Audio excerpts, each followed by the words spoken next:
Μια χαρά φαίνεται.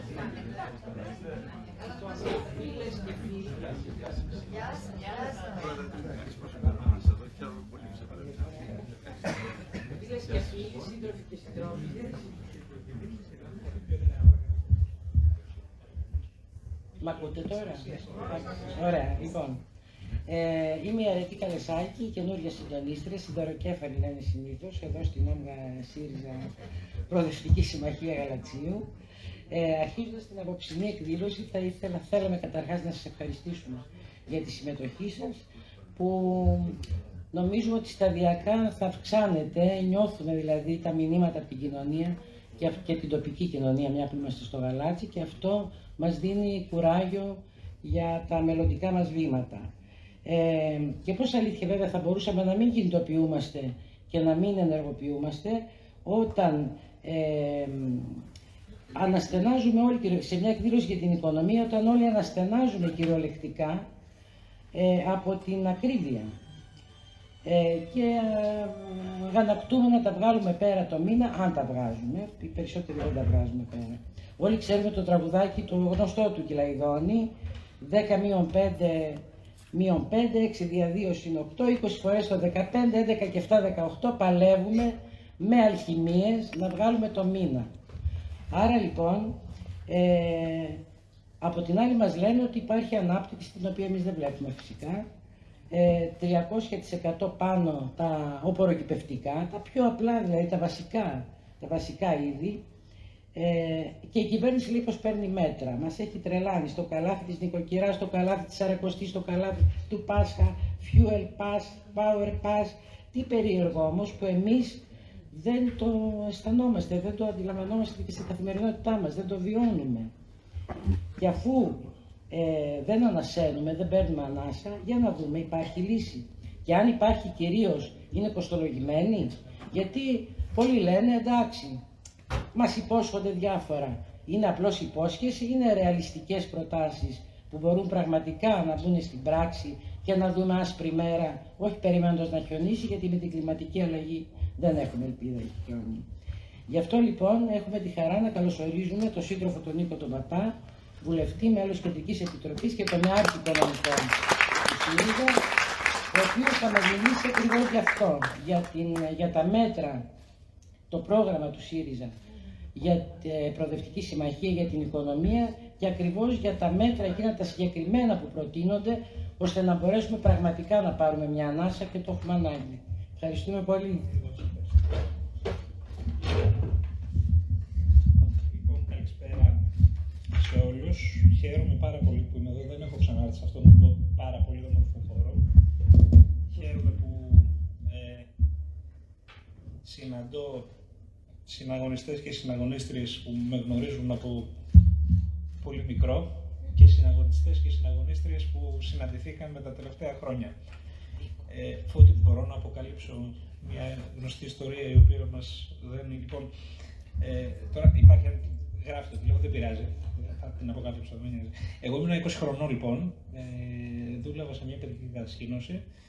Ο πατέρας μου Στέλιος ήταν στη Λασπόδη και μου είχε εμπιστευτεί το αυτοκίνητό μας, το ΙΟΤΑΧΗ. Ζητώ την κατανόησή σας που ξεκινάω έτσι. Έχω ανθρώπινες σχέσεις πολύ βαθιές με πολλούς ανθρώπους και πραγματικά αισθάνομαι την ανάγκη, την πηγαία ανάγκη να το μοιραστώ αυτό μαζί σας για να καταλάβετε και όλοι και το πώς αισθάνομαι και το πόση σημασία έχει για όλους μας. Και τι μας δένει κιόλας. Εν πάση περιπτώσει, δάνεισα το αυτοκίνητο του Στέλιου σε κάποιο φίλο μου, ο οποίος το πέταξε έξω από τον δρόμο και το χρήστησε. Ο Στέλιος ήταν στο εξωτερικό, εμένα είμαι διασπανικός, που να πάω στο Φώτη το Κουβέλι. Ο Φώτης ο Κουβέλης κάλεσε το φίλο μου και τον πατέρα του ένα απόγευμα μέσα, τους έφτιαξε ένα χαρτί γιατί μου λέγανε ότι δεν θα με πληρώσουν για το αυτοκίνητο και εγώ δεν είχα πει στο Στέλιο τίποτα. Δεν του είχα πει ότι είχε καταστραφεί το αμάξι και ευτυχώς ο Φώτης καθάρισε εκεί πέρα, δεν πήρε αμοιβή. Δεν πήρα για τις υπηρεσίες, αλλά με είχε υιοθετημένο τον καιρό που ο Στέλιος ήταν στο εξωτερικό. Και βλέπω και τη Μαρία την Κατράνη που με γνωρίζει από παιδί του Λυκείου στο συνασπισμό. Και βλέπω και τον Βαγγέλη τον Αντώναρο που συναντηθήκαμε τα τελευταία χρόνια και δίνουμε τον όμορφο αγώνα μαζί. Ο Βαγγέλης, ένας άνθρωπος του Προοδευτικού Κέντρου, έκανε την επιλογή να συναντηθεί με την αριστερά, διότι είμαστε κι εμείς μια σχολή που δεν πιστεύουμε ότι ένας άνθρωπος πρέπει να έχει τις ίδιες ιδεολογικές καταβολές με εμάς για να αξιώνει να μην πεινάει ο διπλανός του και να μην μπορεί να αξιώνει να μπορεί και ο διπλανός του να ζεστάνει το σπίτι του. Να αξιώνει να υπάρχει αξιοπρέπεια για όλους. Και με όλο αυτόν τον κόσμο καλούμαστε να συναντηθούμε. Γιατί ξέρετε, τώρα λέμε θα μιλήσουμε και για το πρόγραμμά μας, βεβαίως, το πρόγραμμά μας.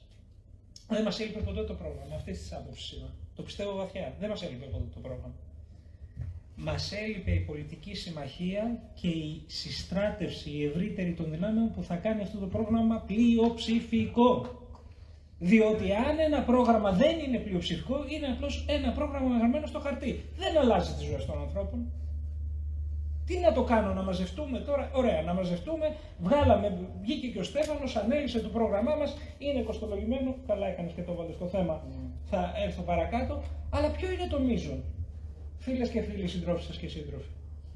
Το μείζον είναι να γίνει κτήμα μιας πλειοψηφίας αυτό το πρόγραμμα. Διότι αυτό το πρόγραμμα δεν το βγάζουμε για να έχουμε ησυχή στη συνείδησή μας εμείς. Ότι εμείς σας τα λέγαμε, υπάρχει τέτοιου είδους αριστερά. Που λέει εντάξει, εμείς σας τα λέγαμε, θα είναι χειρότερα τα πράγματα αύριο. Ευχαριστώ πολύ. Το ζήτημα είναι αν μπορεί να κάνει η αριστερά κάτι για να μην είναι χειρότερα τα πράγματα αύριο. Παρακαλώ. Μα το έχεις. Το από πάνω, το πιο ψηλά, το πιο ψηλά. Το πιο ψηλά. Άρα εκεί νομίζω ότι βρίσκεται η ειδοποιώς διαφορά στο πώς εμείς αντιλαμβανόμαστε την προγραμματική μας υποχρέωση και το πώς άλλα κόμματα, είτε της αριστεράς είτε κεντρώα κόμματα, τα οποία τα ζητήματα τα προγραμματικά τα θέτουν σε άλλη βάση ή έχουν άλλες προτεραιότητες. Άρα το μείζον ζήτημα για μας δεν είναι απλώς να κάτσουμε να κάνουμε μία οικονομική άσκηση και να βάλουμε κάποιους φορολογικούς συντελεστές και να δούμε τι φορολογικά έσοδα θα αποφέρουν με βάση ένα σενάριο.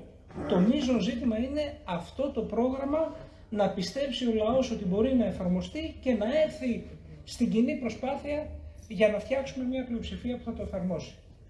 Αυτή είναι η δύσκολη πολιτική άσκηση με τα οικονομικά προγράμματα. Πιστέψτε με, δεν είναι να κλειδώσει ο Κασελάκης 5 οικονομολόγους για 2 εβδομάδες μέσα να βάλουν τα νούμερα κάτω, να τα σκαλίσουν, να παίξουν και λίγο με τους συντελεστές και να βγαίνει η εξίσωση. Αυτό είναι το εύκολο κομμάτι. Το δύσκολο κομμάτι είναι να κινητοποιήσει τις ζωντανές κοινωνικές δυνάμεις για να εφαρμοστεί αυτό το πρόγραμμα. Τώρα μέρες που είναι, θέλω να κάνω ένα σχόλιο για το ζήτημα των ντεμπών. Και θα σας πω και πώς συνδέεται και με την οικονομία. Γιατί συνδέεται με την οικονομία βαθιά. Πέραν του αξιακού, διότι ζούμε μια προσβολή της ανθρώπινης αξιοπρέπειας, μια προσβολή της αλήθειας. Μάθαμε κιόλας ότι σήμερα μπήκαν για να πάρουν τα ηχητικά, για να δουν αν είναι τα ίδια ηχητικά με αυτά που παραλάβανε 3 μέρες μετά το δυστύχημα. Θα το πω απερίφραστα. Ο Μητσοτάκης είναι στην κορυφή μιας πυραμίδας, ως αρχιερέας, ως μαέστρος της πυραμίδας και της επιχείρησης συγκάλυψης του εγκλήματος του ντεμπών. Το λέω με πλήρη συνείδηση, πιστέψτε με, έχω βιωματική σχέση και με το γεγονός, διότι ήμουν ατομάρχης υποδομών όταν συνέβη. 4 παρά 20 τα ξημερώματα ήμουνα εκεί, συνάντησα κάτι απόκοσμο.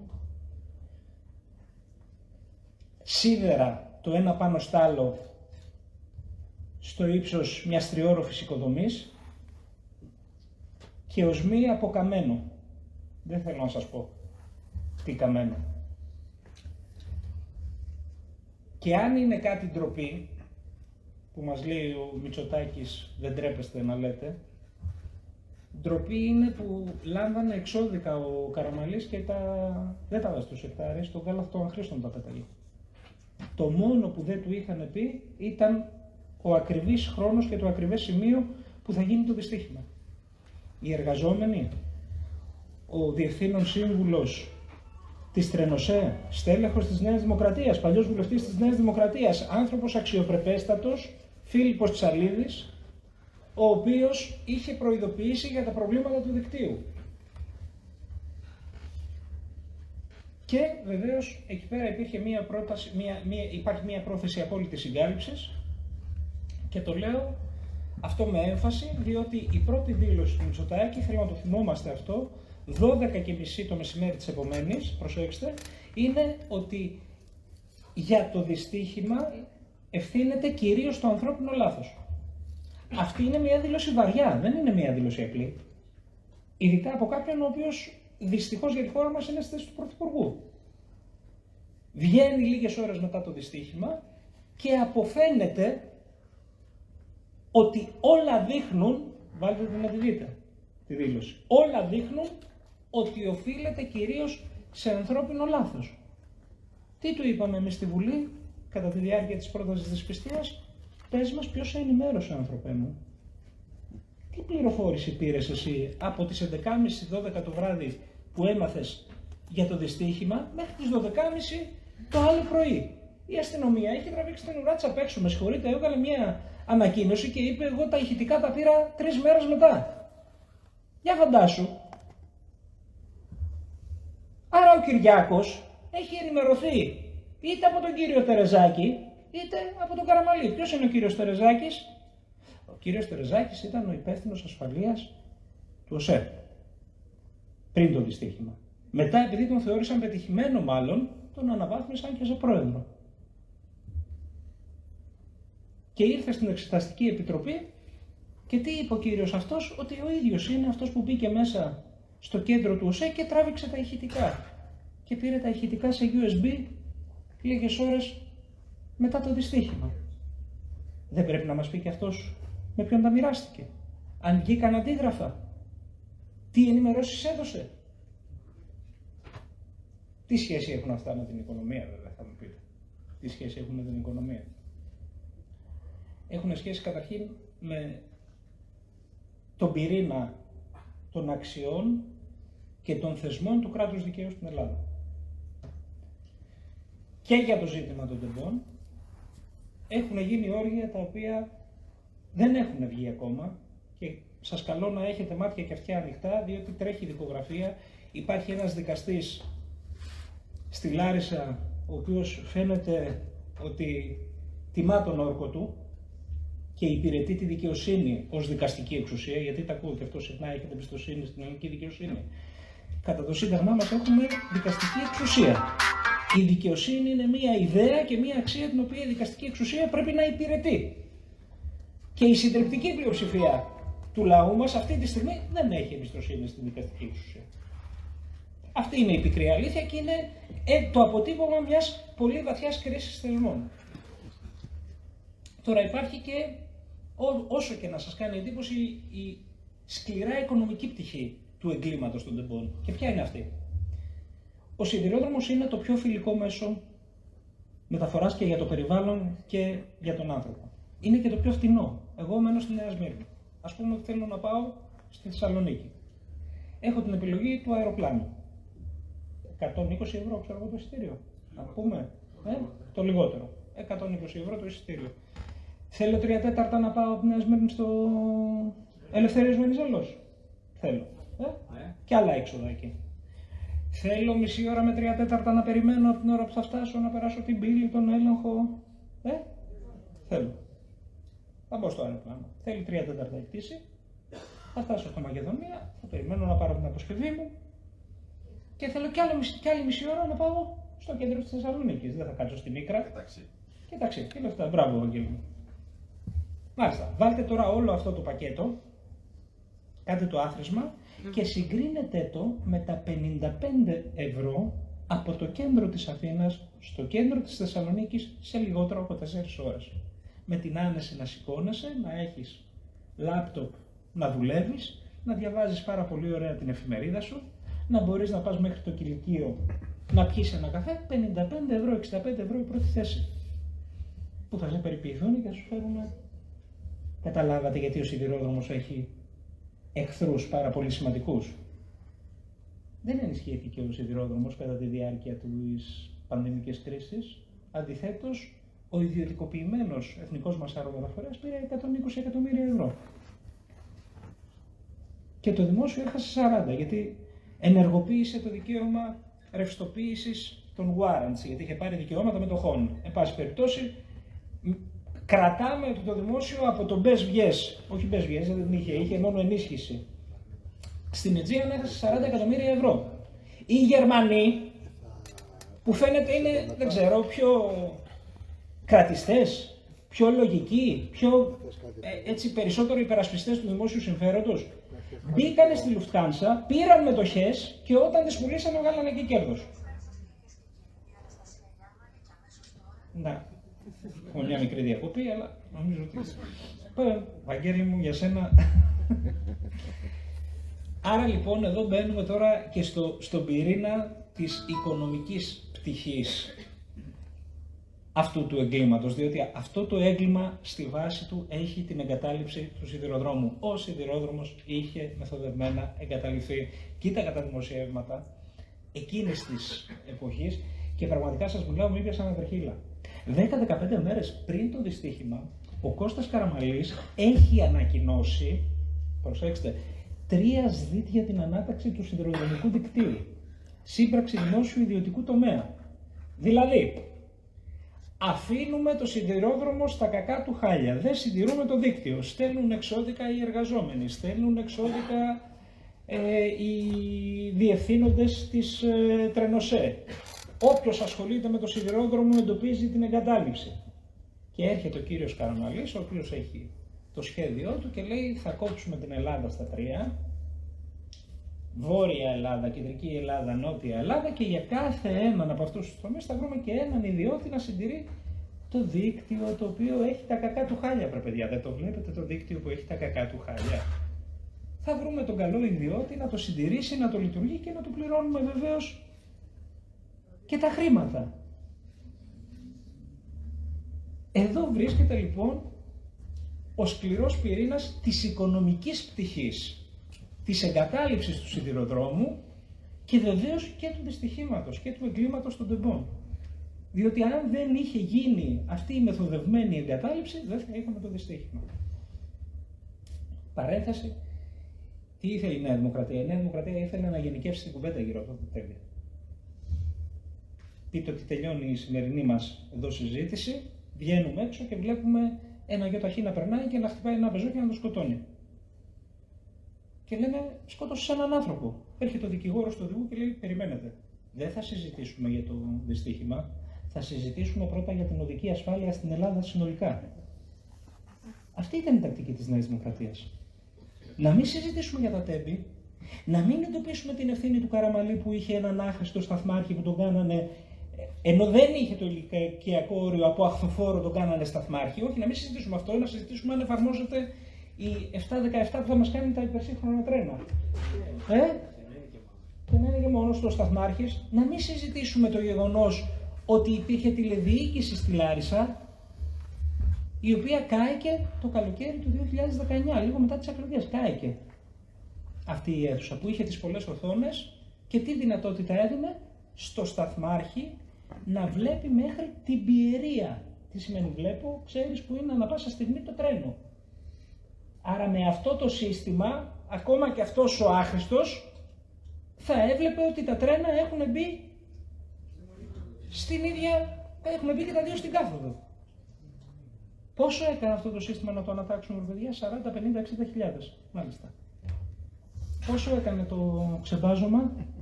670. Και έγινε η τηλεδιοίκηση σε 3-4 μήνες. Και επειδή εμείς είμαστε και μια παράταξη η οποία δεν φίδεται καλών λόγων όταν υπάρχει έδαφος, ο Γεραπετρίτης τελείωσε σε 4 μήνες, ο Καραμαλής 4 χρόνια, 4,5, γιατί δεν την είχε αποκαταστήσει την τηλεδιοίκηση στη Λάρισα? Γιατί δεν την είχε αποκαταστήσει? Γιατί ακριβώς είχε βάλει μπροστά το σχέδιο εγκατάλειψης του σιδηρόδρομου. Είναι μια τεράστια πληγή για την Ελλάδα. Βιώσαμε ως λαός μια τραγωδία και είναι και στον πυρήνα μιας στρεβλής αναπτυξιακής στρατηγικής. Διότι ο σιδηρόδρομος, ένας αποτελεσματικός σιδηρόδρομος, θα μπορούσε να έχει πάρα πολλά πολλαπλασιαστικά οικονομικά ωφέλη. Μεταφορές, ξέρετε, κοιτούσα τα νούμερα προχθές. Είναι ο δεύτερος κλάδος της ελληνικής οικονομίας στη συμβολή στο ΕΠ. Πρώτος ο τουρισμός, δεν εκπλήσεται κανείς, είναι σαφές, αλλά οι μεταφορές είναι ο δεύτερος κλάδος της ελληνικής οικονομίας. Φανταστείτε πόσο πιο αποτελεσματικοί θα μπορούσαμε να είμαστε αν το δίκτυό μας ήταν άρτιο. Τι σημαίνει άρτιο δίκτυο? Ένα απλό παράδειγμα θα σας πω. Θες να πας στην Κόρινθο, στην Πάτρα και να θες δεν θα πας, θα σε κατεβάσουν στο Κιάτο, θα σε βάλουν σε πούλμαν και θα τους πούνε. Αλλά το πούλμαν πίσω γράφει Hellenic Train. Οπότε υπάρχει μια ισορροπία. Λοιπόν, θες να πας στην Κόρινθο. Στην Κόρινθο ξέρετε γιατί έχει κάθε μία ώρα δρομολόγιο? Διότι δεν λειτουργούν τα φανάρια. Τα φανάρια των τρένων δεν λειτουργούν. Είναι όλα κόκκινα, όπως ήταν και στο σημείο του δυστυχήματος. Του λέει ο σταθμάρχης, φεύγεις κόκκινα φωτοσύμματα.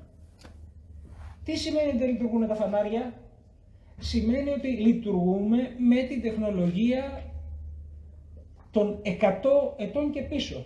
Δηλαδή φτάνει το πρώτο τρένο από την Αθήνα στην Κόρινθο, παίρνουν τηλέφωνο από την Κόρινθο ότι έφτασε και τότε ξεκινάει το επόμενο. Γιατί αν δεν έχει φανάρι, δεν μπορεί να ξέρει ο μηχανοδηγός εάν το μπροστινό του τρένο έχει υποστεί μια βλάβη ή σταμάτησε για οποιονδήποτε λόγο. Οπότε πρέπει να φτάσει στην Κόρινθο, να πάρει τηλέφωνο ο σταθμάρχης της Κορίνθου, τον σταθμάρχη των Αθηνών και να του πει έφτασε το τρένο, στείλε το επόμενο. Προσέξτε τώρα πόσο μειώνεται η παραγωγικότητα της οικονομίας επειδή δεν λειτουργεί η φωτοσήμανση. Πού? Όχι στην Ξάνθη, ξέρω εγώ, και στα ορεινά της. Στο Αθήνα-Κόρινθος. Στο Αθήνα-Κόρινθος. Αυτή λοιπόν ήταν η στρατηγική της εγκατάλειψης του σιδηροδρόμου που έχει οικονομικό αντίκτυπο και βεβαίως έχει και τα αποτελέσματα του δράματος που βιώνουμε ως λαός. Εδώ θέλω μόνο να πω το εξής. Κοιτάξτε, η Νέα Δημοκρατία κάνει ένα θεμελιώδες λάθος. Έχει πέσει απέναντι στην αξίωση της κοινωνίας για αλήθεια. Δεν έχει να τα βάλει με τη δική μας αντιπολιτευτική τακτική, με το ότι εμείς κάνουμε το χρέος μας στη Βουλή και έξω από τη Βουλή και λέμε τις θέσεις μας, ή να τα βάλει με άλλα κόμματα ή να τα βάλει με κάποια εκδοτικά συμφέροντα. Έχει 1,5 εκατομμύριο υπογραφές απέναντί της. Αυτό, Φώτη μου, διόρθωσέ με, δεν ξέρω αν έχει προηγούμενο στη σύγχρονη Ελλάδα. Σε αυτή την κλίμακα δεν έχει προηγούμενο. Άρα, αυτό δεν το έχουν συνειδητοποιήσει, αυτή την αίσθηση μου δώσανε. Κατηγορούν την αντιπολίτευση ότι έχει ταπεινά πολιτικά κίνητρα, κατηγορούν τα συμφέροντα. Εντάξει, τώρα μην πω τίποτα, καμιά κουβέντα γι' αυτό. Ότι τους πολεμάνε, αλλά δεν μπορούν με τους γονείς να τα βάλουν. Διότι οι γονείς, οι συγγενείς έχουν βιώσει την απόλυτη απώλεια. Την έσχατη απώλεια. Το έσχατο δράμα. Πώς θα πεις αυτούς τους ανθρώπους ότι έχουν ταπεινά πολιτικά κίνητρα? Και δεν τρέπεσαι να χειροκροτάς με χέρια και με πόδια. Τον Καραμαλή κάλους βγάλανε, κοκκινήσαν τα χέρια τους από τα χειροκροτήματα. Το έβλεπα μέσα στη Βουλή και δεν το πίστευα. Αντί να σηκωθεί να ζητήσει μια συγγνώμη και να πει ναι, θα πάω στη δικαιοσύνη. Και έρχονται και μας λένε δεν έχετε κατηγορητήριο. Τους παρουσιάζουμε κατηγορητήριο. Και μας λένε γιατί δεν προτείνετε προανακριτική. Λέμε δεσμευτείτε ότι θα πάει στη δικαιοσύνη και ελάτε να κάνουμε μαζί την προανακριτική. Όπως ζήτησε να ελεγχθεί ο Σπίρτζης. Όταν αξίωσαν οι συγγενείς να ελεγχθεί και ο υπουργός της δικής μας διακυβέρνησης. Ο οποίος έκανε 270 χιλιόμετρα ηλεκτροκίνηση. Προσέξτε. Έκανε τη μεγαλύτερη σύραγγα στα Βαλκάνια, 11 χιλιόμετρα τη σύραγγα της Τιθωρέας. Είχε έρθει και η Κορίνα Κρέτσου, η Ρουμάνα, η επίτροπος, όταν γίναν τα εγγένεια. Και ξέρετε τι άλλο έκανε ο Σπίρτζης, που έχει ακούσει τα εξαμάξεις. Ο Σπίρτζης είναι ο υπουργός που κατέβασε τη γραμμή στην Πεδιάδα, στον κάμπο της Λαμίας. Και πιο πριν. Θυμάστε ότι πήγαινε από τον Μπράλο, έτσι, και ανέβαινα πάνω. Και του λέγανε του Σπίρτζη γιατί δεν ολοκλήρωσε στην 717. Να βάλει τι ακριβώς? Το λεγόμενο σύστημα ETCS που φρενάρουν αυτόματα τα τρένα στη γέφυρα του Γοργοποτάμου. Προϋπόθεση για την ολοκλήρωση αυτής της σύμβασης ήταν να κατέβει η γραμμή. Και η έρμη η χώρα μας, μέχρι να έρθει η δική μας διακυβέρνηση, είχε τη γραμμή του Τρικούπη. Ο οποίος θα πήγαινε τα τρένα ο Καψερός από το βουνό, για να μην προλαβαίνουν, να μην μπορούν να τα φτάνουν τα εχθρικά πλοία να τα κοπανάνε. Και η γραμμή κατέβηκε με τη δική μας διακυβέρνηση. Και έχουνε μούτρα και μιλάνε για ένα σιδηρόδρομο που εγκαταλείψαν. Αυτές τις μέρες, για να περάσω τώρα στα οικονομικά, έχουμε ακούσει τον κύριο Μητσοτάκη να πανηγυρίζει για την αύξηση του κατώτατου μισθού. Εδώ πρέπει να κάνουμε και λίγο την αυτοκριτική μας, ξέρετε, διότι και εμείς κατά τη διάρκεια και της δικής μας διακυβέρνησης δώσαμε πολύ περισσότερο βάση στον κατώτατο, ο οποίος ήταν στον πυρήνα μιας πολιτικής που εφαρμόστηκε την περασμένη δεκαετία με τη μείωση του κατώτατου και του υποκατώτατου, και δεν μιλάει ο κύριος Μητσοτάκης για το ζήτημα των συλλογικών διαπραγματεύσεων. Τι σημαίνει αυτό? Σημαίνει ότι εισάγει μια αύξηση η οποία είναι γύρω στα 1,2-1,3 ευρώ την ημέρα, αλλά αφορά μόνο 600.000 άτομα που αμείβονται με τον κατώτατο. Ενώ οι μισθωτοί στην Ελλάδα είναι γύρω στα 2,5 εκατομμύρια. Συνεπώς δεν βλέπουμε το μέσο μισθό να ακολουθεί αυτή την αύξηση, η οποία ούτως ή άλλως υπολείπεται των αυξήσεων των τιμών.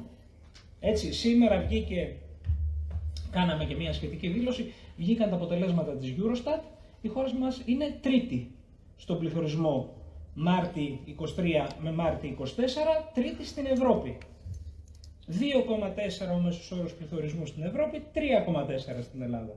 Και ο Μητσοτάκης επιμένει ότι αν μειώσεις τους έμεσους φόρους δεν έχεις αποτελέσματα. Όλες οι άλλες χώρες τους έχουν μειώσει τους έμεσους φόρους, έτσι. Τους έχουν μειώσει. Ειδικά στα τρόφιμα. Άμα δείτε στα τρόφιμα που ήμασταν πρωταθλητές αλλεπάλληλες φορές, θα δείτε πως και η Ισπανία και η Πορτογαλία και η Κύπρος αμέσως μετά τις αποφάσεις για μείωση των έμεσων φόρων και ειδικά στα τρόφιμα που είχε ακόμα και μηδενισμούς σε κάποια βασικά είδη πρώτης ανάγκης, θα δείτε πως πέφτει η καμπύλη του πληθωρισμού. Θα ρωτήσει κανένας, μα καλά ρε παιδάκι μου, δεν το βλέπει αυτό ο Μητσοτάκης, δεν θέλει να διευκολύνει τον καταναλωτή, δεν θέλει να κάνει τον κόσμο λίγο πιο χαρούμενο, δεν θέλει να δώσει μια ανάσα? Όχι, δεν τον απασχολεί αυτό. Τον απασχολούν δύο πράγματα κυρίως. Πρώτον, να μαζέψει έσοδα, για να καταλάβετε τι μεταβολή έχει γίνει. Από 2 χρόνια πίσω, δηλαδή διαφορά του 21 με το 23, οι εισπράξεις του ΦΠΑ αυξήθηκαν κατά 7 δισεκατομμύρια. Από 14 στα 21. Ναι, η έμεση φόρη είναι ένας από τους έμεσους φόρους. Υπάρχει και ο ειδικός φόρος κατανάλωσης. Άρα είναι μια πηγή πάρα πολύ σοβαρή εσόδων για το κράτος. Και μην πιστεύετε πάρα πολύ τα στατιστικά που λένε ότι αυξάνεται, ή μάλλον να τα βλέπουμε στη λεπτομέρειά τους τα στατιστικά που λένε ότι αυξάνεται ο τζίρος στα σούπερ μάρκετ, διότι αυξάνεται ο τζίρος αλλά μειώνεται ο όγκος των αγαθών που καταναλώνουν τα νοικοκυριά. Παίρνεις λιγότερα πράγματα, αλλά μπορεί από τα 100 ευρώ που έδινες να δίνεις 110. Και παίρνεις λιγότερα πράγματα, διότι έχουν αυξηθεί οι τιμές. Αυτός είναι ο ένας λόγος. Ο δεύτερος λόγος που δεν επιλέγει να κάνει αυτό που τόσες χώρες στην Ευρώπη έχουν διαλέξει να κάνουν και κάνανε. Κατά το δικό σου, δεν είναι το δικό μου. Έχω πιο ευχάριστο ήθο εγώ. Παρακαλώ. Λοιπόν, γιατί το κάνει ο δεύτερος λόγος είναι ότι θέλει να υλοποιήσει αυτό που λέμε σχέδιο Ψαρίδη. Το σχέδιο Ψαρίδη δεν είναι κάποια συνωμοσία. Είναι μια διακηρυγμένη οικονομική αντίληψη, η οποία ήταν μόνο στο ΣΕΒ και στις εκθέσεις του ΙΟΒΕ για πολύ μεγάλο χρονικό διάστημα, αλλά με το Μητσοτάκη πήγε μαζί με το Σκέρτσο και μέσα στο Μαξίμου. Ο κ. Σκέρτσος πριν γίνει υπουργός ήταν στο ΣΕΒ σύμβουλος. Είναι μια οικονομική αντίληψη που λέει τι? Ότι εάν συγκεντρώσουμε την οικονομική δραστηριότητα, να την ασκούν όλο και λιγότερες επιχειρήσεις ανακλάδο, θα αυξήσουμε την παραγωγικότητα της οικονομίας συνολικά. Θα είναι πιο αποτελεσματική η οικονομία μας. Δεν επιβεβαιώνεται από τα δεδομένα αυτή η αντίληψη. Ακόμα και αν είσαι ένας οικονομολόγος ο οποίος δεν κοιτάει έξω από το παράθυρο και δεν κοιτάει, δεν αξιολογεί αν οι οικονομικές πολιτικές. Γεια σας. Χαίρετε. Αν οι οικονομικές πολιτικές προκαλούν δυσαρέσκεια, πόνο, δυστυχία, δεν επιβεβαιώνεται από τα δεδομένα ότι οι οικονομίες οι οποίες έχουν υπερσυγκέντρωση της οικονομικής δραστηριότητας είναι πιο αποτελεσματικές από τις άλλες. Για την αγορά εργασίας σας είπα ότι δεν αναφέρεται στις συλλογικές διαπραγματεύσεις. Ποιο είναι το μεγάλο πρόβλημα στην Ελλάδα σε σύγκριση με την Ευρώπη? Ότι η συνδικαλιστική πυκνότητα, δηλαδή το ποσοστό των εργαζομένων που καλύπτεται από συλλογικές συμβάσεις, είναι στο 24%, ενώ στην υπόλοιπη Ευρώπη περίπου το 80%. Έτσι, και να μην μας λένε για την κεντρική Ευρώπη, τα ξέρεις καλά, Βαγγέλη, και της Γερμανίας και της κεντρικής Ευρώπης, εκεί είναι πραγματικά πάρα πολύ διαφορετικές συνθήκες προστασίας και της εργασίας. Η αμήλικτη στατιστική λέει ότι η αγοραστική δύναμη των Ελλήνων μειώθηκε κατά 33% και είμαστε στην πρώτη τελευταία θέση στην ΕΕ, όπως είπαμε και πριν. Ακούτε πάρα πολλές φορές στη Νέα Δημοκρατία να λέει ότι ζούμε αναπτυξιακό θαύμα. Καθίσαμε λίγο πάνω από τα νούμερα, όχι πάρα πολύ ώρα, δεν είναι βασανιστική η άσκηση, αλλά αν τη δεις, διαπιστώνεις ότι την περίοδο 19-23 ήμασταν 21η στην ανάπτυξη, στους ρυθμούς ανάπτυξης στην ΕΕ, μέσος όρος 1,4. Γιατί έχει σημασία αυτό? Γιατί ενώ ήμασταν από τους πρώτους στις δαπάνες τις δημόσιες, 19-23 ο Μητσοτάκης ξόδεψε γύρω στα 55-60 δις και αύξησε το χρέος. Ακόμα και με αυτές τις δαπάνες, η αποτελεσματικότητα στην οικονομική ανάπτυξη δεν ήταν η αναμενόμενη. Διότι όταν κοιτάς να μην διαχέεις τη δημόσια δαπάνη και να την κρατάς για λίγους και εκλεκτούς, έχεις και αυτά τα αποτελέσματα. Όταν δεν ιεραρχείς, όταν έχεις τη δυνατότητα να ξοδέψεις τόσα πολλά και δεν κάνεις την ανάταξη του σιδηροδρόμου, βρε διάολο, να σε αφήσει τουλάχιστον αυτή η κρίση, αυτή η κατάρα της πανδημίας, να σε βγάλει, να βγεις από αυτή με αναβαθμισμένες τις υποδομές σου. Ούτε αυτό δεν κάνεις. Και έχουν και το Ταμείο Ανάκαμψης και απεντάξανε και έργα ανάταξη του σιδηροδρόμου και αντιπλημμυρικά. Το καταλαβαίνετε τι κάνουμε? Από το Ταμείο Ανάκαμψης βγάλανε αντιπλημμυρικά και έργα ανάταξη του σιδηροδρόμου. Γιατί δεν βγαίνουν, λέει, τα χρονοδιαγράμματα? Δεν τα ξέρετε τα χρονοδιαγράμματα, βρε μαγκίτες, όταν ξεκίνησε το Ταμείο Ανάκαμψης? Τώρα καταλάβατε ότι δεν σας παίρνει ο χρόνος και τα ξαναβάζουν πίσω στα ΕΣΠΑ. Ένα άλλο επιχείρημα που ακούμε είναι ότι πάμε πάρα πολύ καλά στις επενδύσεις. Δεν τα ακούτε και εσείς αυτό? Τι εννοεί επενδύσεις τώρα ο Μητσοτάκης και ο Χατζηδάκης? Εννοεί καταρχήν, παρακαλώ πολύ, αλλήμωνο, να πάνε όλα καλά. Να πάνε όλα καλά. Να είναι όλα καλά. Θα υπάρχει και σε βίντεο, εδώ δεν... Για το μετά στενοχωριέται. Εντάξει.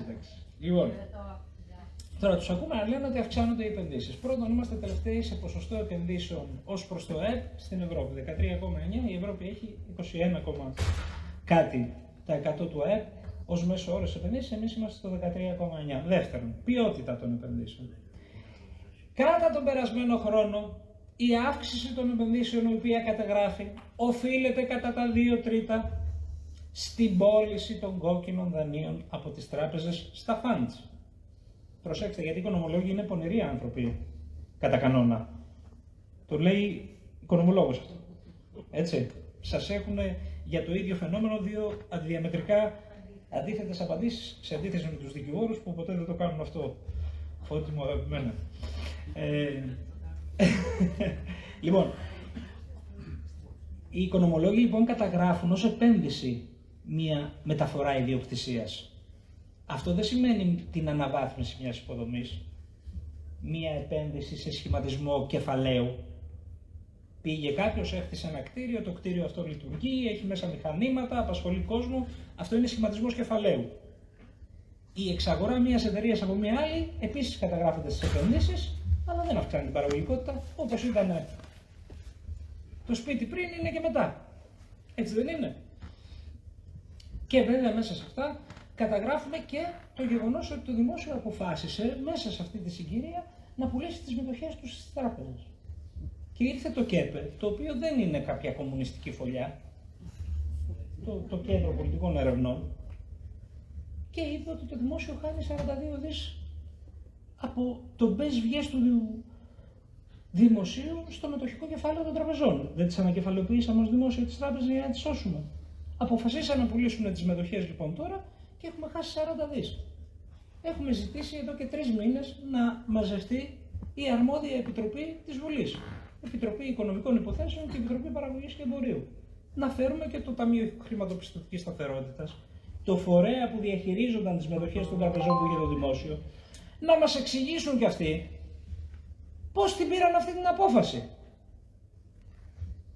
Γιατί την πήραν αυτή την απόφαση.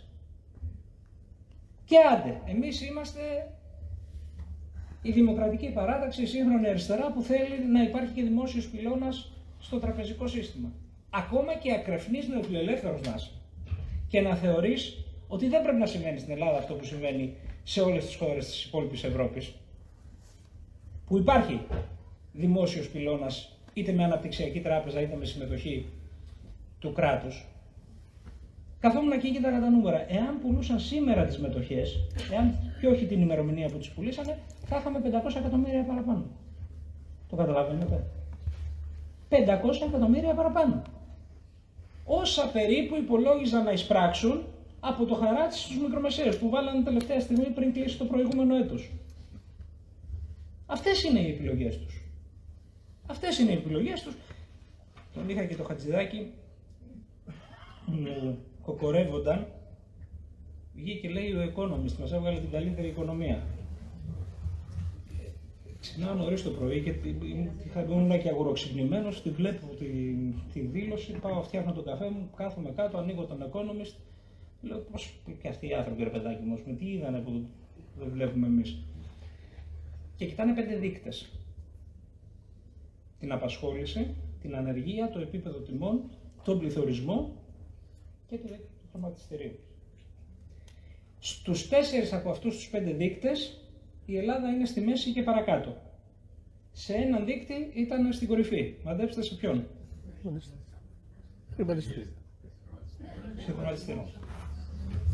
Στις χρηματιστηριακές αποδόσεις, όπου αφήνουμε την Τουρκία πίσω κατά 20 μονάδες, 20 μονάδες στο κεφάλι. Άμα ξαναπούμε τίποτα ότι η Τουρκία είναι ισχυρή, να έχετε επιχείρημα. Ότι 300 εταιρείες που είναι στο χρηματιστήριο το ελληνικό έχουν ανθίσει. Πόσα κέρδη γράψανε την προηγούμενη χρονιά? 10,5 δισεκατομμύρια. Από αυτά τα κέρδη, τα 7 περίπου είναι τραπεζών και εταιριών ενέργειας.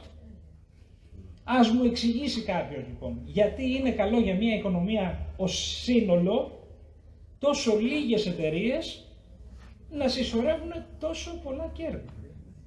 Άκουσα και έναν επιχειρηματία της ενέργειας να λέει ο Μητσοτάκης λέει ο καλύτερος πρωθυπουργός που είχε η Ελλάδα.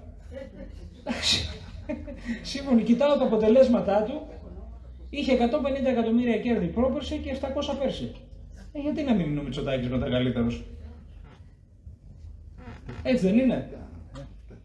Και αυτό είναι μία μονομέρεια η οποία θεωρώ ότι και στο δημόσιο διάλογο πρέπει να επιμείνουμε σε αυτό. Πρέπει να επιμείνουμε πάρα πολύ. Είναι κακό για την οικονομία συνολικά. Για το πόσο παράγει. Ο άνθρωπος του χαμηλού εισοδήματος, εάν του δώσεις 100 ευρώ παραπάνω, θα πάει να τα ξοδέψει αμέσως, να καλύψει ανάγκες. Τα μισά από αυτά, σας εγγυώμαι, γυρίζουν στο κράτος αυτόματα.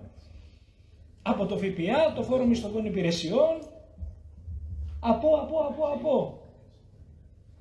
Ο άνθρωπος ο πλούσιος, άμα αυξηθεί το εισόδημά του κατά 10%, πολύ λίγο από αυτό θα πέσει στην κατανάλωση. Θα ξαναμπεί στον οικονομικό κύκλο. Έτσι δεν είναι? Είναι μια πάρα πολύ απλή λογική, η οποία οι οικονομολόγοι, για να μην καταλαβαίνει και πολύς ο κόσμος, το λένε οριακή ροή προς την κατανάλωση. Δηλαδή πόσο από το έξτρα εισόδημά σου καταναλώνεις. Τι ποσοστό από το εισόδημα το παραπάνω που παίρνεις σε μια συγκυρία, το ξαναρίχνεις στην κατανάλωση. Οι άνθρωποι λοιπόν των χαμηλών εισοδημάτων ξαναγυρνάνε τα χρήματα στην αγορά. Σιγά τη σοφία, δεν λέμε κάτι καινούριο. Λέμε κάτι το οποίο επιμένουν να ξεχνούν και να διαστρεβλώνουν. Τι λένε οι άλλοι? Άμα δώσουμε λεφτά στους φτωχούς, θα αγοράζουν προϊόντα τα οποία είναι εισαγωγής και θα διαλυθεί το εμπορικό ισοζύγιο. Γιατί έχουμε και εγχώριο. μήπως η υπερσυσσόρευση αυτών των κερδών βοηθάει τις επενδύσεις? Για να το δούμε, γιατί λένε και αυτό το επιχείρημα. Μάλιστα, είχαμε αυτή την υπερσυσσόρευση κερδών. Ωραία. Προϋπολογισμός του 2023, τέλη του 2022, τον συζητάμε στη Βουλή, λένε θα αυξηθούν οι επενδύσεις κατά 15%, έγραφε ο προηγούμενος προϋπολογισμός.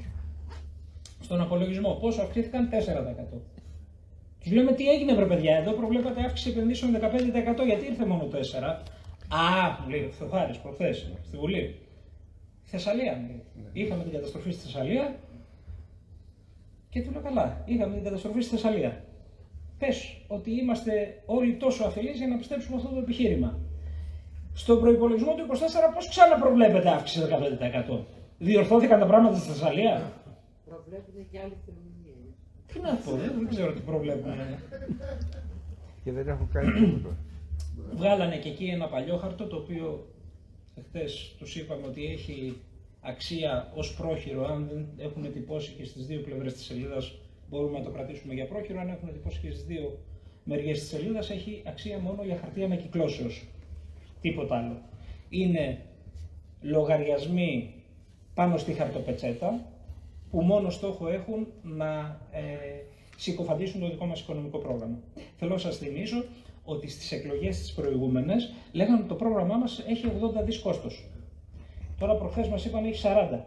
Θέλουμε να τους ευχαριστήσουμε για την έκπτωση, μας κάνουν 50% έκπτωση, αλλά δεν έχει καμία σχέση με την πραγματικότητα ούτε το ένα ούτε το άλλο. Και εξηγούμε. Λένε θέλετε να μειώσετε τους φορολογικούς συντελεστές και αυτό θα κοστίσει 3 δις. Σας λέω τώρα το πιο απλό. Έγινε με την παρουσία του Στέφανου του Κασελάκη στον Γκάζι η παρουσίαση του οικονομικού προγράμματος. Τι παρουσίασε εκεί ο πρόεδρος?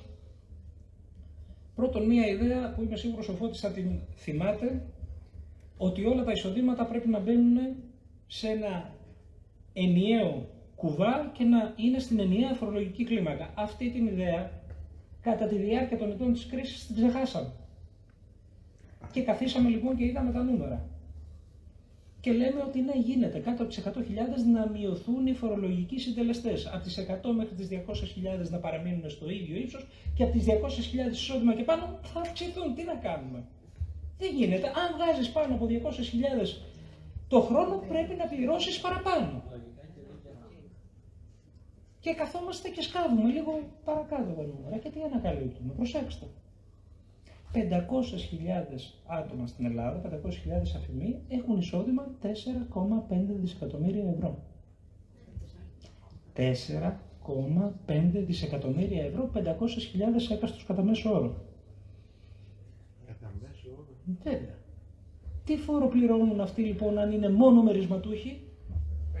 5%. Δηλαδή αν βγάζεις 500.000 από μερίσματα, δίνεις 25.000 στο κράτος και καθάρισες.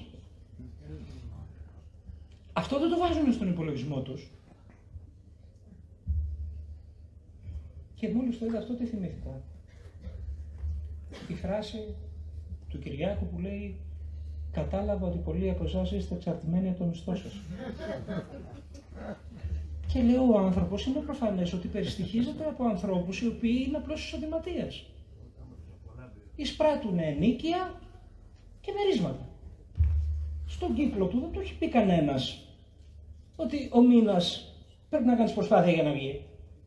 Ή ότι και ένας που παίρνει ένα καλό μισθό αναγκάζεται να πληρώνει τα μαλλιά της κεφαλής του σε φορολογία. Οι φίλοι του έχουν εισοδήματα από αυτές τις πηγές. Δεν περνάει από το μυαλό του ότι αυτά τα εισοδήματα πρέπει να βγουν στην ίδια κλίμακα με τα εισοδήματα και των μισθωτών. 3 δις λέει θα χάσει το κράτος από την πρότασή σας. 150 με 200 εκατομμύρια με αβεβαιότητα αν θα είναι λιγότερα ή περισσότερα. Σας το λέω να το ξέρετε και να τους το λέτε και να τους λέτε ότι εσείς δεν θέλετε φορολογία των μερισμάτων. Μερίσματα έχουν τα υψηλά εισοδήματα στην Ελλάδα. Κατά κανόνα.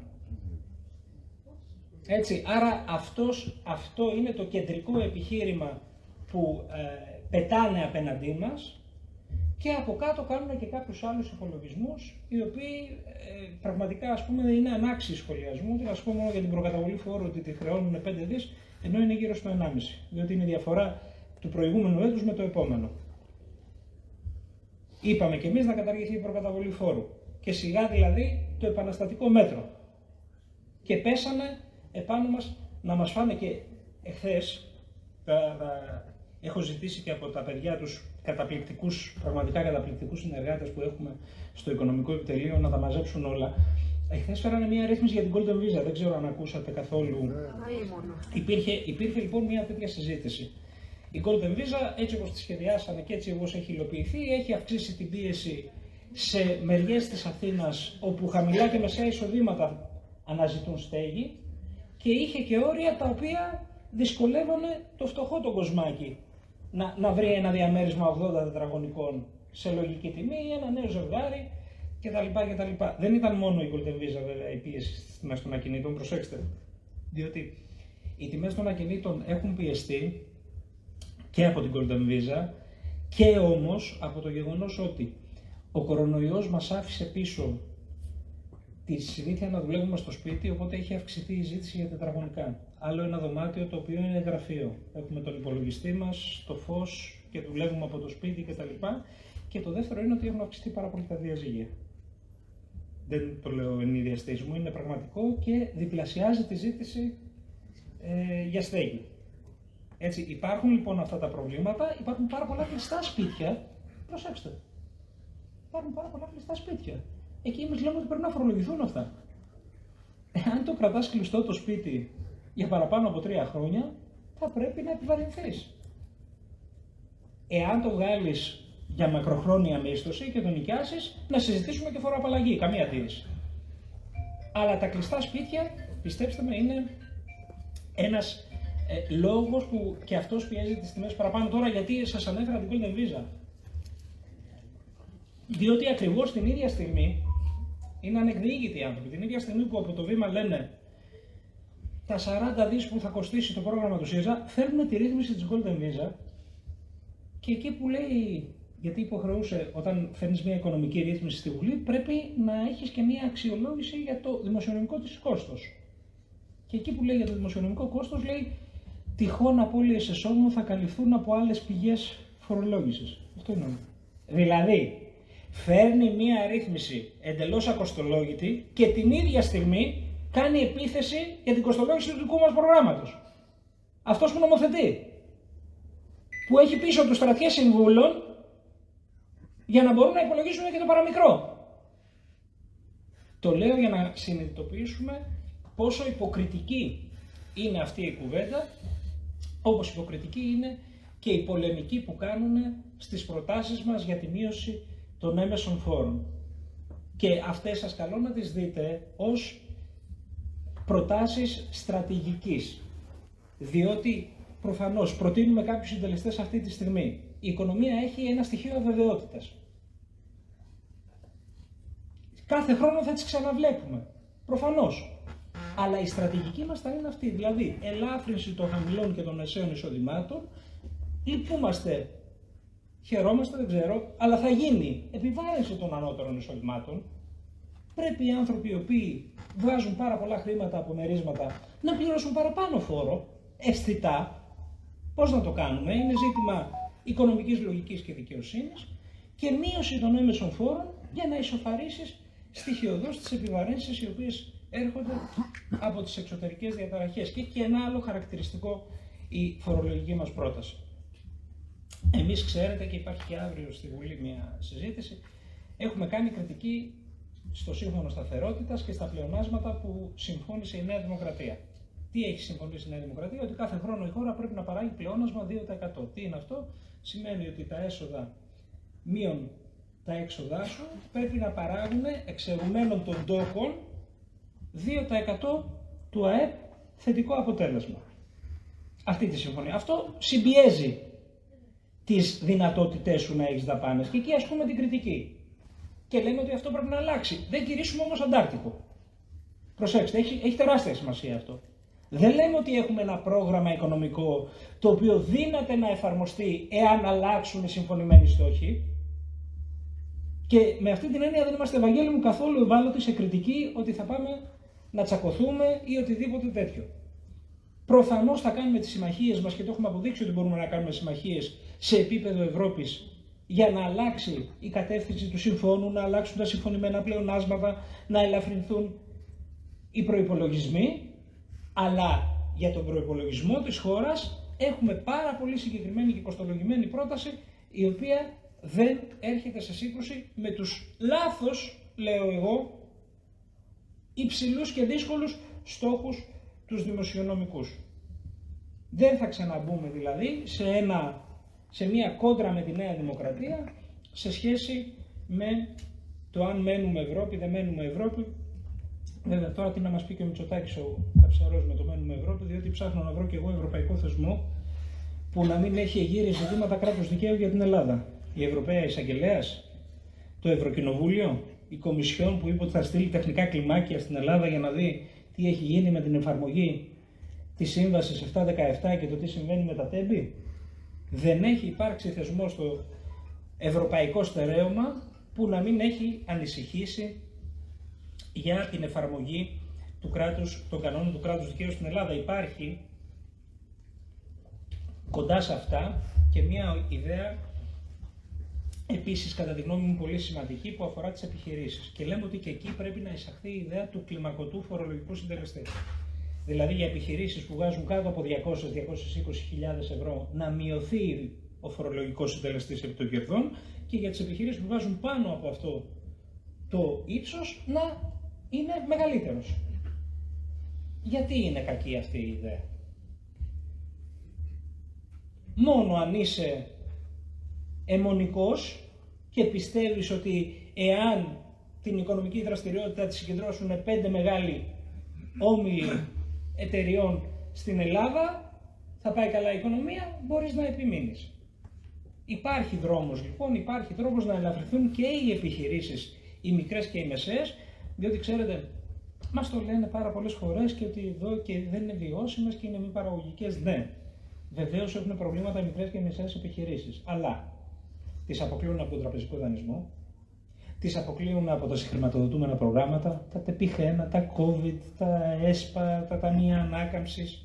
Αφήνουν όλη την ενεργειακή κρίση να πέσει πάνω τους και τους δίνουν μια διέξοδο όμως. Ποια διέξοδο? Για να επιβιώσεις, του λέει, μπορείς να πατήσεις τον εργαζόμενο στο κεφάλι και στο σβέρκο. Αυτό κάνουμε. Αν δεν αντέξεις, τι να σου κάνω, μεγάλα θα κλείσεις. Εκτός αν έχεις κάποια υποδομή που μπορεί να την αξιοποιήσει κάποιος, οπότε θα σε εξαγοράσουν.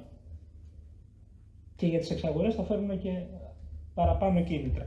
Άρα και για τις επιχειρήσεις έχουμε κάνει την πρόταση, η οποία εφαρμόζεται και σε άλλες ευρωπαϊκές χώρες όπως η Αγγλία, για κλιμακωτό φορολογικό συντελεστή.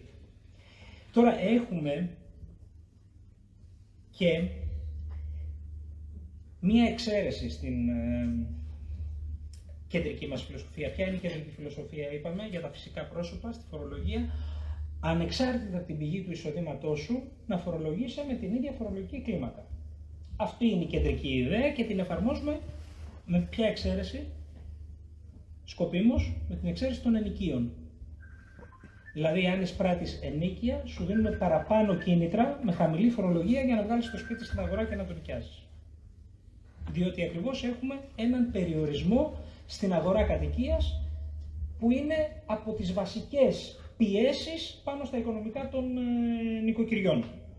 1 στα 2 νοικοκυριά ακόμα χάνε για να βγάλουν τα έξοδα κατοικίας στην Ελλάδα. Το καταλαβαίνουμε και θυμήθηκα όταν σπούδαζα στο εξωτερικό, σπούδασα στη Σκωτία, λοιπόν, και εκεί μου είχε κάνει εντύπωση ότι ο Δήμος της Γλασκόβης είχε 33.000 υπαλλήλους και αρμοδιότητες και πόρους. 33.000 υπαλλήλους σε ένας Δήμος 700.000 ανθρώπων. Και έχει και κάτι άλλο.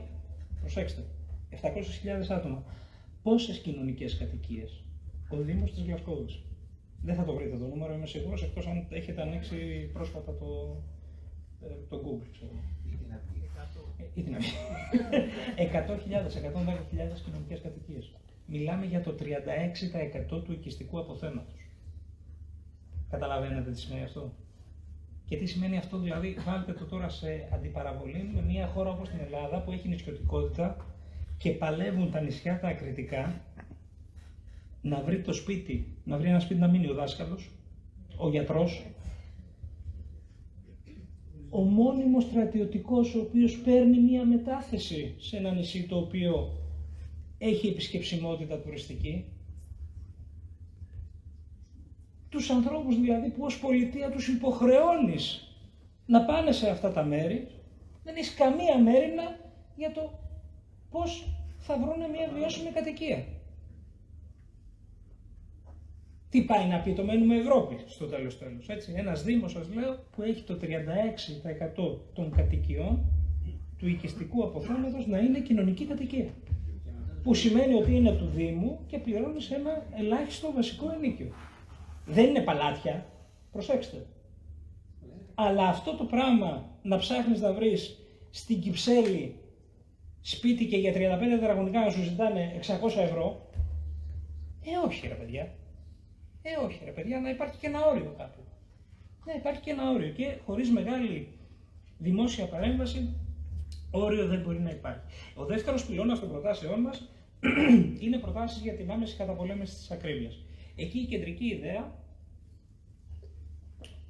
είναι ότι θα πάρουμε ένα κομμάτι από τα υπερκέρδη για να καλύψουμε όποιο κενό στα οικονομικά δημιουργηθεί από τη μείωση των έμεσων φόρων. Αυτά είναι μέτρα παροδικά και προτείνουμε να εφαρμοστούν για ένα χρόνο. Δεν λέμε πράγματα που δεν στέκουν, δεν λέμε ότι είμαστε θαυματοποιοί, λέμε όμως ότι μελετάμε το τι συμβαίνει στις άλλες χώρες και τι αποτελέσματα έχουν οι πολιτικές που εφαρμόζονται, μελετάμε με μεγάλη προσοχή το τι συμβαίνει στη δική μας χώρα και καταγράφουμε τις προτάσεις τις δικές μας. Προσέξτε και αυτές οι πολιτικές έχει τεράστια σημασία να μην ξεχνάμε το εξής.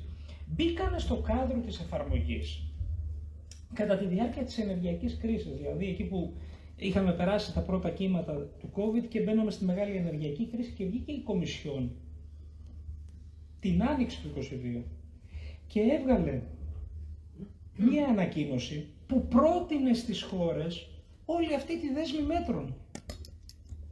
Τους έλεγε μειώστε τους έμεσους φόρους. Τους έλεγε επιδοτήστε τα αδύναμα νοικοκυριά. Ξέρετε τι άλλο τους έλεγε? Αν χρειαστεί κρατικοποιήστε εταιρείες ενέργειας. Κρατικοποιήστε εταιρείες ενέργειας. Και ο Μακρόν πήγε και από το 95% της ΕΔΕΦ πήγε και στο 100%. Η γαλλική ΔΕΗ. Έτσι. Εδώ τη ΔΕΗ την έχουμε να κάνει πρωταθλητισμό. Ποιος θα κόψει το νήμα πρώτος, ας πούμε, ποιος θα είναι ο πιο ακριβώς. Την έχουμε ιδιωτικοποιήσει, την έχει το γνωστό ΦΑΛ και έχουμε και τις τράπεζές μας, καλά να τις έχει ο Θεός, με 7 δισεκατομμύρια κέρδη το 22 και το 23. Πάλι το ΚΕΠΕ βγήκε και είπε ότι εδώ έχουμε έναν πληθωρισμό ο οποίος οφείλεται στην τιμολογιακή πολιτική των τραπεζών. Το ΚΕΠΕ, ο κύριος Λιαρκόβας. Δεν ήταν ΣΥΡΙΖΑ ποτέ αυτός ο άνθρωπος, με συγχωρείτε, ένας καθηγητής οικονομικών της mainstream σχολής είναι. Αλλά παρατηρεί ότι έχουμε το μεγαλύτερο περιθώριο, τη διαφορά επιτοκίου χορηγήσεων καταθέσεων. Δεν υπάρχει επιτόκιο, δεν υπάρχει τόκος, τίποτα. Αν θες να δώσεις 100 ευρώ σε ένα φίλος ο οποίος εσύ είσαι, ξέρω εγώ, στην Εθνική και αυτός είναι στην Πειραιώς και πρέπει εκείνη την ημέρα να τα πάρει γιατί έχει μια ανάγκη και σου λέει δώσε μου 100 ευρώ, 4,5 ευρώ προμήθεια.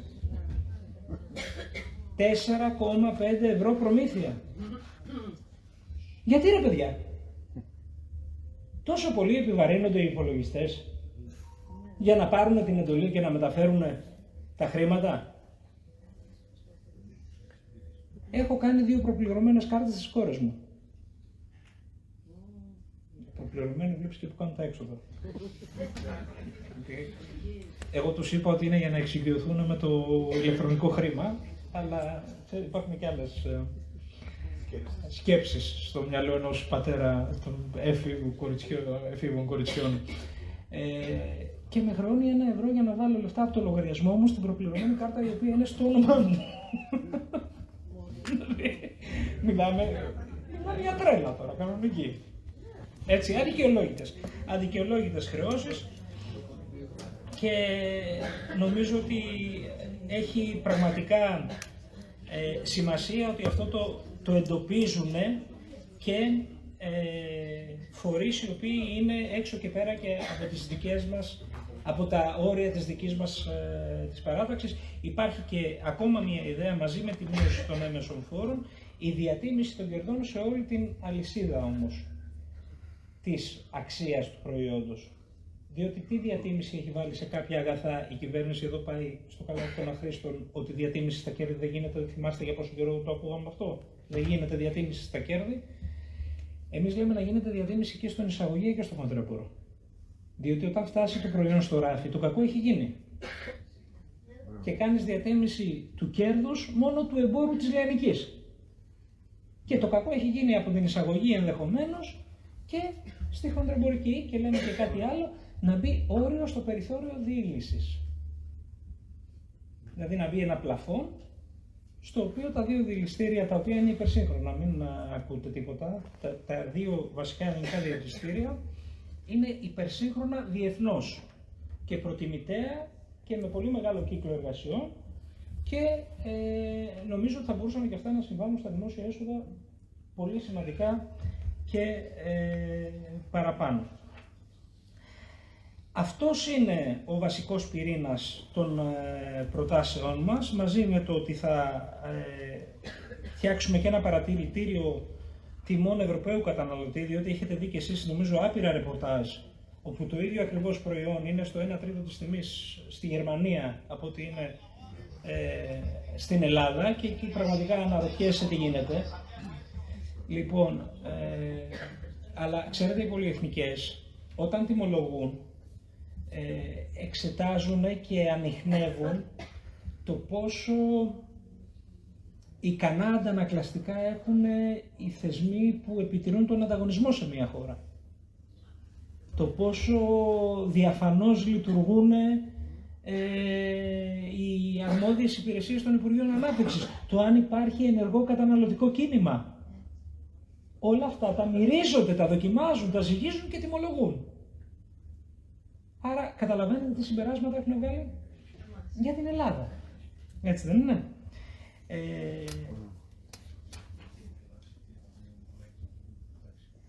Λοιπόν, θέλω να κλείσω με το εξής. Πάμε αυτή τη στιγμή σε μια φάση οικονομική όπου υπάρχει το Ταμείο Ανάκαμψης, και εκεί ασκούμε κριτική στην κυβέρνηση. Διότι πέσανε τον περασμένο χρόνο 11 δισεκατομμύρια από το Ταμείο Ανάκαμψης στην ελληνική οικονομία. Και τα αποτελέσματα στις επενδύσεις ήταν αυτά τα πενιχρά που σας περιέγραψα. Όλο αυτό το πλέγμα των προτάσεων. Εμείς έχουμε, συγχωρέστε με, την υποχρέωση να τις κάνουμε κτήμα όσο το δυνατόν περισσότερου κόσμου. Τις κεντρικές ιδέες. Μην βασανίζεστε με λεπτομέρειες. Η κεντρική ιδέα είναι ότι μπορούν να μειωθούν οι συντελεστές φορολογικοί μέχρι τις 100.000, σταθεροί μέχρι τις 200 και τις 200 και πάνω να αυξηθούν. Και όλα τα εισοδήματα στην ίδια και ενιαία φορολογική κλίμακα πλην των ενοικίων, για να υπάρχει κίνητρο όσοι έχουν ακίνητα να τα βγάλουν στην αγορά και να τα νοικιάζουν. Αυτή είναι η βασική μας ιδέα για το φορολογικό. Στον πρώτο της πυλώνα. Στο δεύτερο πυλώνα είναι ότι θα πάρουμε κάποια από τα υπερκέρδη με ειδική εισφορά των περασμένων ετών για να καλύψουμε ό,τι κενό δημιουργηθεί από μια συντονισμένη μείωση των έμεσων φόρων. Αυτές είναι οι δύο κεντρικές ιδέες. Εάν συμφωνήσει κάποιος με αυτές, είμαστε έτοιμοι να συζητήσουμε οτιδήποτε. Και μία μικρή αλλαγή σε έναν φορολογικό συντελεστή και μία πιο σταδιακή μείωση, κανένα πρόβλημα. Αλλά στην ιδέα ότι δεν αγγίζω το ΦΠΑ γιατί επειδή δεν έχω κανέναν έλεγχο ή κανέναν ελεγκτικό μηχανισμό, μείωση του ΦΠΑ δεν θα περάσει στον καταναλωτή. Ή στην ιδέα ότι δεν βάζω διατίμηση στα κέρδη γιατί θα μου την πέσουν από την Ευρώπη, δεν θα συμφωνήσουμε ποτέ, διότι δεν ισχύει, δεν έχει καμία δόση αλήθειας. Και πηγαίνοντας προς τις ευρωεκλογές, θέλω να μοιραστώ μαζί σας την αισιοδοξία μου, η οποία πυκνώνει τις τελευταίες μέρες. Μου έρχονται θετικά μηνύματα από παντού, και από τα τηλέφωνα και από τις παρουσίες μας και από οπουδήποτε βρίσκομαι. Φαίνεται ότι μετά το συνέδριό μας και τη σοφή κατά τη γνώμη μου απόφαση να μην προχωρήσουμε σε άλλη ισοκομματική διαδικασία και να πάμε στην οργανωμένη μας εξωστρέφεια, ο κόσμος έχει γυρίσει και μας ακούει. Και θα δείτε και απόψε μαθαίνω ότι αυτό αποτυπώνεται και στις δημοσκοπήσεις. Και στις δημοσκοπήσεις, δείτε Sky απόψε το βράδυ. Δεν έχω. Ωραία. Να το διορθώσω λίγο. Μετά το δελτίο του Sky, ανοίξτε το site και πηγαίνετε στη δημοσκόπηση και δείτε. Στο κόντρα. Είναι πάρα πολλοί κόσμος ο οποίος κάθεται και το βλέπει αυτό, γιατί ήδη ξέρεις, γεμίζουν τα ρεζερβουάρ. Θα ακούς εκεί διάφορα και γεμίζουν τα ρεζερβουάρ. Ναι. Θα έχουμε και εκπλήξεις, λέει, στο Ευρωψηφοδέλτιο της Νέας Δημοκρατίας. Δημοσιογραφικές. Δεν θέλω να πω τίποτα άλλο τώρα. Έχω κάτι στο μυαλό μου, το κρατάω για μετά. Αφήστε με, σας παρακαλώ. Λοιπόν, στον κόσμο, λοιπόν, εμείς τι πρέπει να πούμε κατά τη γνώμη μου? Ότι πρέπει να τελειώνει ο βήχας του 41%. Ο βήχας του 41% είναι το φάρμακο για όλες τις αρρώστιες που έχει η κυβέρνηση Μητσοτάκη. Γίνονται τα τέμπη, αυτά κρίθηκαν 41%, επανεξελέγει ο Καραμαλής. Γίνεται η πανδημία, αυτά κρίθηκαν 41%. Δεν πειράζει που είμαστε 14η σε όλο τον κόσμο από τα 200 κράτη, μέλη του ΟΗΕ, σε θανάτους ανά εκατομμύριο. Μας πνίγει η ακρίβεια, κρίθηκαν αυτά 41%. Αυτός ο βήχας πρέπει να τελειώσει. Και για να τελειώσει αυτός ο βήχας υπάρχει μόνο μία επιλογή: ΣΥΡΙΖΑ, Προοδευτική Συμμαχία. Το ΠΑΣΟΚ δεν μπορεί να είναι επιλογή ανταγωνιστική στη Νέα Δημοκρατία. Λένε κάποιοι, επειδή ο Ανδρουλάκης έχει όρια για άλλους λόγους στην αντιπολίτευση που μπορεί να ασκεί. Δεν το πιστεύω εγώ αυτό. Όχι. Και δεν το πιστεύω και δεν θα το πω ποτέ δημόσια. Δεν θα το χρησιμοποιήσω αυτό το επιχείρημα. Θα πω όμως το εξής: ότι το ΠΑΣΟΚ δεν έχει καταφέρει να βγάλει από πάνω του την εικόνα μιας συμπληρωματικής δύναμης προς τη Νέα Δημοκρατία, επειδή κάθε τόσο και λιγάκι ο Μητσοτάκης παίρνει ένα στέλεχος και το εντάσσει στη Νέα Δημοκρατία. Πάρα πολύ απλά. Πάρα πολύ απλά. Και αν ένας προοδευτικός πολίτης έχει δίλημμα, θα του πούμε: αγαπητέ μου, αγαπητή μου, εάν ψηφίσεις εκεί, δεν ξέρεις που θα την βρεις την ψήφο σου την άλλη μέρα το πρωί. Έτσι δεν είναι? Και βεβαίως απάντηση για ένα προοδευτικό πολίτη δεν μπορεί να είναι και το ΚΚΕ, διότι το ΚΚΕ απέδειξε στις αρχές της περασμένης δεκαετίας ότι όταν ανοίγει το πολιτικό παιχνίδι και μπορεί η Δημοκρατική Παράταξη και η σύγχρονη αριστερά να διεκδικήσει μια κυβερνητική αλλαγή, αυτό εξαιρείται. Και αυτό δεν ενοχλεί το Μητσοτάκη. Εάν έχεις μια πολιτική δύναμη η οποία αυτοεξαιρείται από τη δυνατότητα κυβερνητικής αλλαγής, γιατί να ενοχληθεί ο Κυριάκος? Για όσους έκαναν την επιλογή της αποχώρησης από το κόμμα, δεν έχω να κάνω κανένα απολύτως σχόλιο, αλλά θέλω με έντονο τρόπο να πω ότι θα πρέπει να χτυπήσουμε ηχηρές καμπάνες για να ακούσει ο λαός μας τη φωνή της δημοκρατίας και όχι τις κραυγές, τις άναρθρες της ακροδεξιάς σε αυτές τις ευρωεκλογές. Είναι μια μάχη αξιών που πρέπει να δώσουμε, διότι ξέρετε, ο κόσμος που πονάει, ο κόσμος που δοκιμάζεται, δυστυχώς ή ευτυχώς εύκολα πιστεύει ότι για τον πόνο του και για τη δοκιμασία του φταίει ο φτωχός της διπλανής πόρτας ή ο κατατρεγμένος της διπλανής χώρας. Είδα ένα δημοσίευμα στην Καθημερινή χτες, ήταν σήμερα. Οι ρευματοκλοπές, λέει, εκτοξεύουν τις τιμές. Ρε παιδιά, λυπηθείτε μας λίγο. Λυπηθείτε μας λίγο, δηλαδή φτάνει, ας πούμε. Φτάνει. Τώρα έγιναν οι ρευματοκλοπές. Έχουν εκτοξευτεί τα κέρδη των εταιριών ενέργειας 2-3 χρόνια τώρα και βρήκαμε καινούριο κοσκινάκι. Λοιπόν, άρα, ολοκληρώνω. Έχουμε προγραμματικό οπλοστάσιο, το οποίο προγραμματικό οπλοστάσιο θα παραμείνει απλώς μια πάρα πολύ ωραία νοητική άσκηση, εάν δεν πείσουμε κόσμο από την αριστερά μέχρι το προοδευτικό κέντρο ότι είμαστε η δύναμη που μπορεί αυτό το πρόγραμμα να το εφαρμόσει. Αυτή είναι η βασική μας δουλειά τις επόμενες μέρες. Αυτές οι 2-3 κεντρικές ιδέες πρέπει να επικοινωνηθούν προς τα έξω. Θα κάνουμε τη δουλειά μας και μέσα στη Βουλή και έξω από τη Βουλή, με την αισιοδοξία και την αποφασιστικότητα που γνωρίζουμε ως αγωνιστές της δημοκρατίας, της δημοκρατικής παράταξης, της σύγχρονης αριστεράς και την ιστορική πλέον γνώση και εμπειρία που έχουμε συσσωρεύσει. Σας ευχαριστώ κυρίως για την υπομονή. Και να πάει να...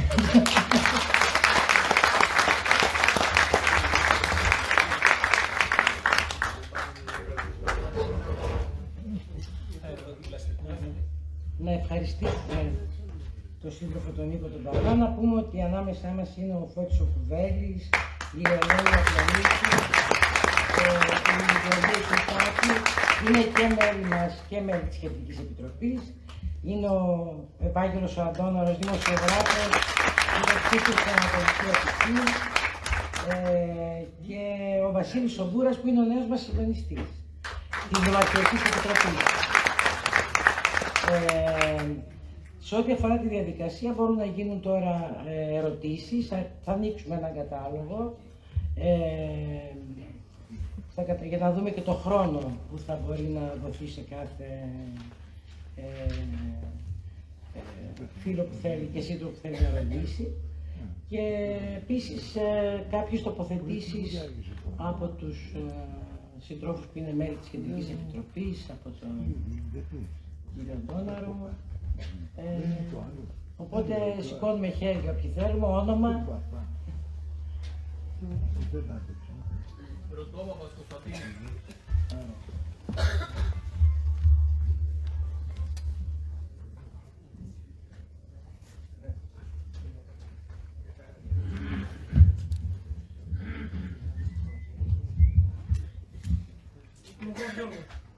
Κολοβός Γιώργος.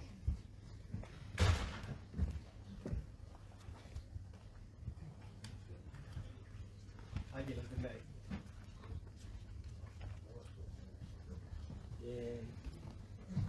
Ξαναπες το γιατί το κερκίνο. Ναι, το ξέρω αυτό. Μπεγκάι.